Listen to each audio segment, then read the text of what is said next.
the Purpose-Driven Entrepreneur Podcast. We're all about delivering great content, thoughtful discussions, and tips and tricks to help you truly get the most out of your life and business. And here's your charismatic host, me, Matt Brauning. Hey, welcome back. I'm Matt Brauning. Welcome to the Purpose-Driven Entrepreneur Podcast. I'm really excited about this particular episode. Today, this week, we are going to talk all about motivation. It's one of the biggest question, the most commonly asked question I get in all of our workshop seminars on social media. By the way, you can follow me at Matt Brauning on social media if you want to get our Mondays with Matt. We do our live bonus episode, and we do that live on my Facebook page. So make sure you follow that so you get the reminders that that's coming. The biggest question I get constantly is something about motivation. It's a question about procrastination, a question about motivation, and that's what it's all about. So today, we're going to answer 3 of the biggest problems with motivation strategies. And we'll get into all that. So it's interesting that motivation isn't just a feeling, it's also an internal mental strategy that we walk through when we're going to get motivated and also when we lack motivation. So if you've ever lacked motivation, if you ever felt stuck in procrastination, if you ever, wanted to get more, just internal drive to do the thing that, you want to do or the thing you don't want to do, listen in for this episode. We're going to spend about maybe 10, 15 minutes or so and dive right into the 3 biggest mistakes inside of a human being's motivation strategy. So let's start. Let's just get into it. Why not? All right. Item number one. The first problem with the motivation strategy is that it begins with overwhelm. And I did this a week ago or earlier in the week. This is my NLP practitioner home study course. So if you're familiar with NLP, neuro-linguistic programming, if you're watching the video on YouTube, you'll see the manual. If you're on the podcast, obviously I'll describe it for you. And I thought, some of these things that are kind of nuanced in the manual that we don't usually get into very often, I want to spend some time on the podcast just breaking down individual nuanced pieces that'll be bite-sized chunks and in a way that you can apply right away as a business owner or as an entrepreneur. Whether it's, you can obviously use this with your team and in your business, but you can also just apply it to your general life, whether it's the dieting, going to the gym, hanging out with your kids, getting projects done, honey-do list, whatever it is. So let's get into it. The first one is it begins with overwhelm. So what happens is sometimes, let's think of a project, something that you need to get done, but you've been putting off getting done. The challenge with that is the person will begin with a feeling of overwhelm because they have too many things they need to do. So let's just say you have to do your taxes. And it was, it's May now, so it was April a little bit ago. And if you need to get your taxes done, sometimes you have too big of a chunk size. Chunk is a technical term in NLP that basically means like grouping size. So if your one chunk of your project is, I got to get my taxes done. The problem with that is it's so many steps. How many individual steps are included in getting your taxes done? Right? You got to find your bank statements. You got to organize your accounts. You need to find your tax professional. You need to get things input into QuickBooks. You need to extract your reports. You need to, whatever it is. You need to get your balance sheet. You need to fix this one glitch. There's probably 24 things, depending, that you might need to do to, quote, get your taxes done. So if we try to schedule a task or an outcome that is too big of an outcome, what happens is it's no longer schedulable. So the rule of thumb I use is if it's too big to schedule in a day, or even more, if it's too big to schedule in an afternoon, like an hour or two, it's too big of a chunk, and I need to do what we call chunk down. I need to get down to the details and uncover a few details that I should do instead. So for the taxes, if that's your outcome, if you feel no motivation to get it done, of course you're not going to. It'll be overwhelming. You have too many things to do, too little time to do it. In fact, by the way, you don't even know exactly what you're going to be doing. It's too many things. So what you want to do is break it down into individual chunks and then take one little item and say, can I schedule that for this week? Can I schedule that for Wednesday or Thursday or Friday? And one chunk should be able to get scheduled in an hour to 2 hour, maybe three-hour maximum window. But as long as you can get it scheduled within a couple of hours, then it's probably a chunk that wouldn't be overwhelming. It's just a matter of sitting down and doing it, right? All right, so that's the mistake number one is people have the wrong chunk size. They're too overwhelmed. It's too big of a project. And then they're trying to get motivated to do it. But the fact is you're never going to get motivated to do that big of a project. Another area I see that in, just off the top of my head, is in cleanup, right? I've known over the years people that have the hoarding disease or habit or behavior, whatever you want to call it. If you've seen that show Hoarders, man, it can be pretty intense. Well, no matter what the level somebody is in the hoarding space, the idea is if it's too big of a chunk, they look at their house, they look at the living room and go, oh, my house is just cluttered. It's so full. Man, I got to do something about this. I need to get this house cleaned up. How big of a chunk is that? It's so big, there's no way they're going to be able to accomplish it in an hour, let alone a day, let alone a year probably for some people. So the only real effective strategy in that space is to grab what people would say is one room at a time, and then one area at a time, and then one box at a time.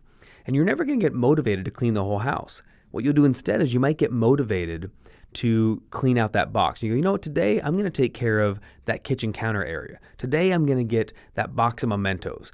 Today I'm going to get that box of old TV guides, right? And you can actually feel genuinely some motivation to clear that one box. The secret is, the reason you can feel motivation for a small task is you can envision the completion in your mind. There's no way to envision the completion of seeing yourself doing all these tasks for a large project, because there's no way we can imagine in our minds all at the same time all of the steps needed to finish the project. So that's key number one, or mistake number one, is people begin an overwhelm. All right, I'll go back to the manual here. Mistake number two in motivation is the person moves only away from. They only use what we call away from motivation. So let me explain what I mean. So let's go back to taxes in fact, I'll use both these examples as I try to use the same examples for every different key I teach. So back to the taxes. Why do you want to do your taxes? Is it because it'll feel so good when it's complete and you're going to have peace and you'll enjoy your refund or whatever? Or are you doing your taxes because, the deadline's coming up and I don't want to go to jail and I don't want to pay fines? And, if it's a deadline, if it's a negative feeling internally, that's what we call an away from motivation. I'm oversimplifying it, but I'm sure that makes sense to you. It's away from motivation, okay? Most motivation strategies for most people have a high level of away from motivation. The trouble is, though, some strategies have all away from motivation. And here's what happens. The problem with having all away from motivation, away from motivation is great.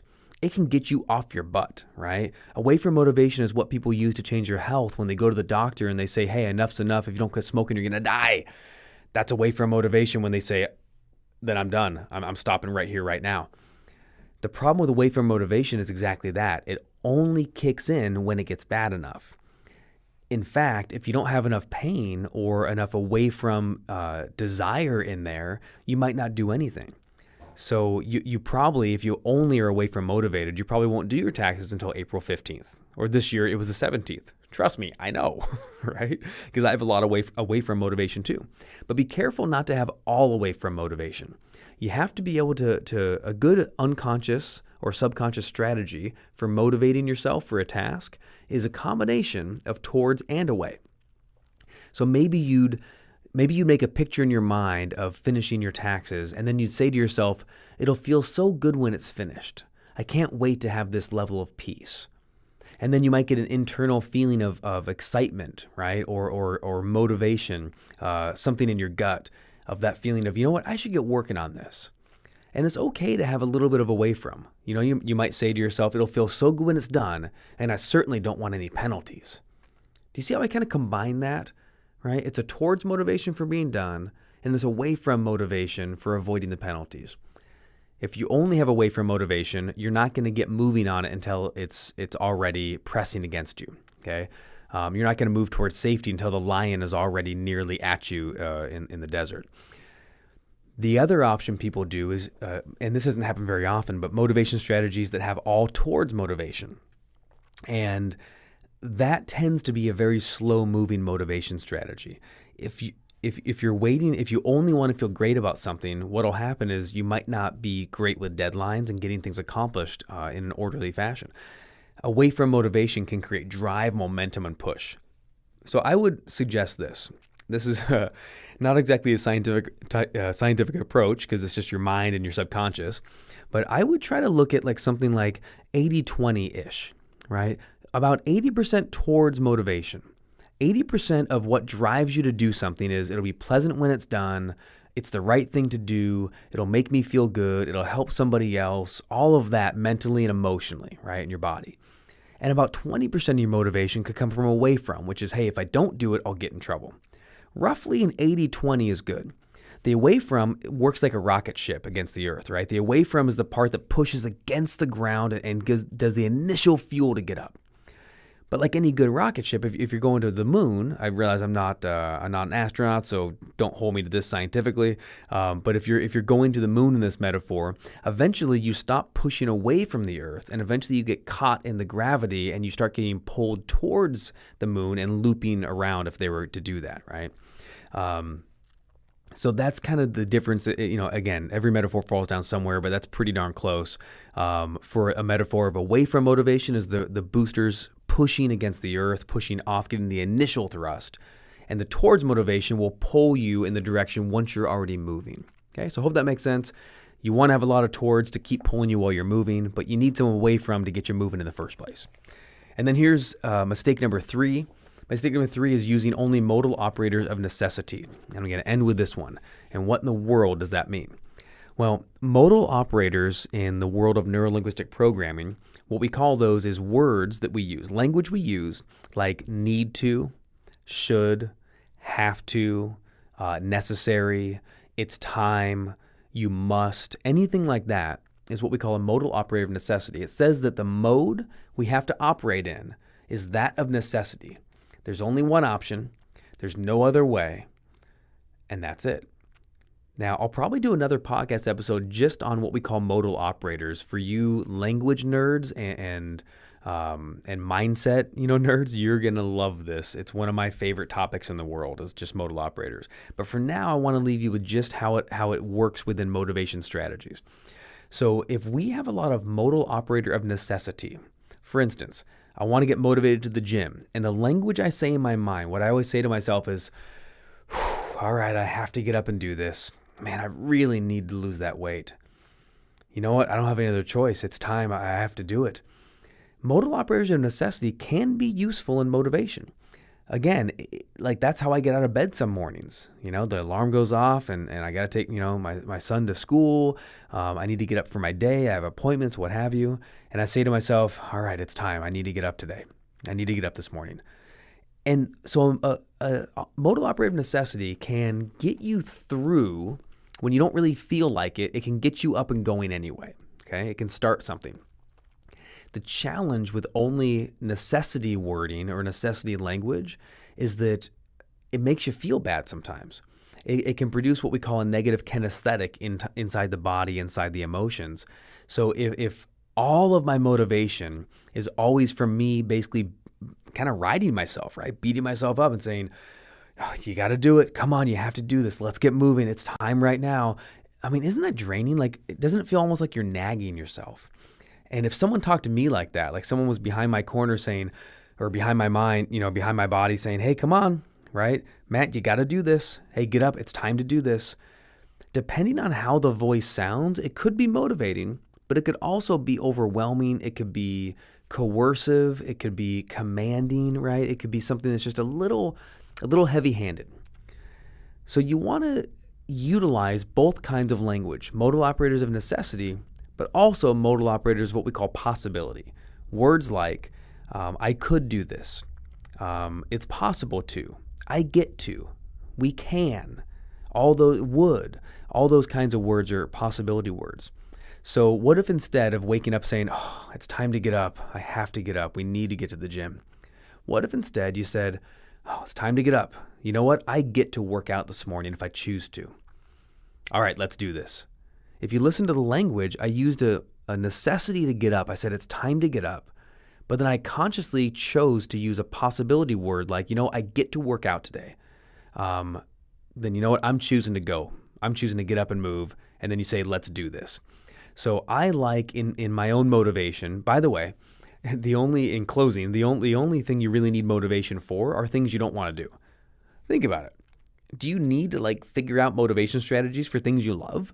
Do you need a motivation strategy to have a donut, or to go play or go spend time doing things you love to do? Like, no, of course I don't need to tap into a motivation strategy to go climb a mountain. I love climbing, so you give me time off and I'm gonna go do it. But it's the things like the taxes. Like, sometimes, by the way, it can change. It can change over time. So I can look at a motivation strategy for working out, and when I get in a habit, when I really get going on it, if I use enough possibility and necessity, it'll actually be fun. It'll be enjoyable to go to the gym. And in fact, after a few weeks, I'll get in the habit and go, this is great. And then pretty soon I wake up and go, oh boy, it's leg day. I don't know anyone who says, oh boy, it's leg day, but you know what I mean. I know I don't. But we'll wake up and say, oh boy, I get to go to the gym. This is exciting. This is one of my favorite times right now. All right. So those are the 3 biggest mistakes that people make in motivation strategies. Let me revisit one more time. Make sure you got this. Number 1 is don't begin and overwhelm. If you're overwhelmed, you probably have too big of a chunk level. You have too big of a task, and it's not schedulable and it's not broken down enough. So make sure you break it down. Number 2 is the person only has away from motivation, which means there's a lot of maybe negative pushing away from avoiding pain. And if you only avoid pain, you're not going to get moving until things get bad enough or the risk is too high. So you want to have some away from, maybe 20%, but ideally 80% would be towards motivation, which is the pleasure and the result of having the thing done. And then mistake number 3 is using only modal operators of necessity. Of course, you want to definitely use some necessity words like need to, have to, must, but you also want to use some possibility words when you're motivating yourself to get moving. Things like I could, I can, I choose to, I get to. So that's a couple of my quick 3 mistakes people make in motivation and how you can change it so you can feel really good, feel motivated, and get moving on the things that you want to get moving on. So I'm going to say this to finish off. Your life is waiting for you. What are you going to do about it? It's time to do something, and people are waiting on you. Your business, your team, your family, friends, people you haven't met yet. Someone's waiting to hear from you. Someone's waiting to hear on that idea, that thing you want to get done. So get out there and get the thing done. Hang up this right now, press pause, whatever, delete the episode, not until you subscribe, and rate and review. By the way, if you wouldn't mind, subscribe, rate, and review. If you want to rate 5 stars, I'm all good with that. I can't tell you what to rate, but it's completely up to you. However many stars you want is great. But leave a review too if you would, if you're on iTunes or if you're on the Podbean or anything else. Remember, we're on everything, so make sure you subscribe if you haven't already. It's really easy. Just double check real quick on your phone or on the computer. Make sure you hit the subscribe button. If you're watching this on YouTube, make sure you subscribe to the channel above. That way you'll get notifications whenever I have a new episode coming out. So with that said, I'm excited for the weekend. Happy Friday to you, and I will see you real soon. We'll chat again Monday with a quick bonus episode on Monday, and we'll get back into some interviews next week as well. Have an awesome day. See you soon.